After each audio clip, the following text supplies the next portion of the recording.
wabarakatuh. Pertama-tama yang paling utama, marilah kita panjatkan puji syukur atas kehadirat Allah Subhanahu wa taala karena telah memberikan saya kesehatan untuk menyelesaikan tugas filsafat ekonomi.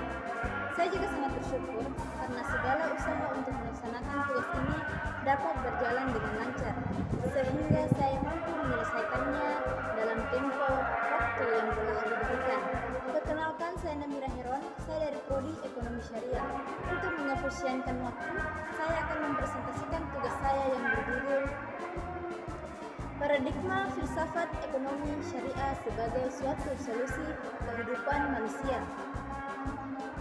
Sistem ekonomi syariah meletakkan agama dan akhlak sebagai piranti utama dalam pembaharuan maupun pembangunan yang sempurna dan berpedoman pada teori agama Islam.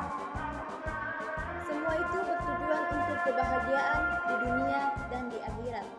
Ekonomi Islam telah muncul bersamaan dengan kehadiran Islam itu sendiri. Ekonomi Islam adalah ekonomi yang mempelajari tentang usaha manusia untuk mengalokasikan sumber daya untuk mencapai falah berdasarkan pada prinsip dan nilai Al-Quran dan Sunnah. Islam memberi penekanan terhadap ikhtiar manusia dan umatnya untuk mendorong untuk bekerja. Dalam Islam, ikhtiar tersebut juga dibarengi dengan adanya jaminan rezeki terhadap setiap makhluk. Quran Surah Al-Jumu'ah ayat 10 menegaskan bahwa apabila salat telah dilaksanakan, maka berterbatlah kamu di muka bumi dan carilah karunia Allah dan ingatlah Allah banyak-banyak agar kamu beruntung. Dan selanjutnya saya akan menjelaskan tentang perkembangan ekonomi Islam.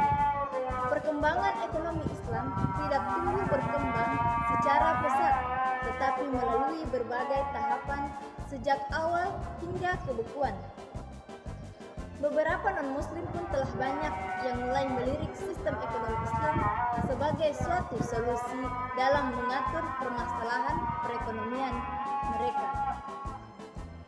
Mereka membuka Islamic window, salah satunya itu ada Citibank. Terdapat nilai dasar yang menjadi pembeda ekonomi Islam dengan lainnya. Yang pertama itu ada keadilan, yang mana merupakan nilai paling asasi dalam ajaran Islam. Menegakkan keadilan dan memberantas kezaliman adalah tujuan utama risalah para nabi dan rasul. Yang kedua ada khilafah, yang mana dapat dijabarkan dalam tanggung jawab berperilaku ekonomi dengan benar, mewujudkan kemaslahatan publik ataupun tanggung jawab perbaikan kesejahteraan setiap individu. Dan yang ketiga ada takaful, yang mana itu Islam juga meletakkan kecintaannya terhadap sesama yang melampaui kecintaannya terhadap pribadi sebagai ukuran kesempurnaan iman. Mungkin itu saja pemaparan materi yang bisa saya jelaskan. Kurang dan lebihnya saya mohon maaf, dan saya akhiri dengan ucapan wabillahi taufiq wal hidayah. Wassalamualaikum warahmatullahi wabarakatuh, dan terima kasih.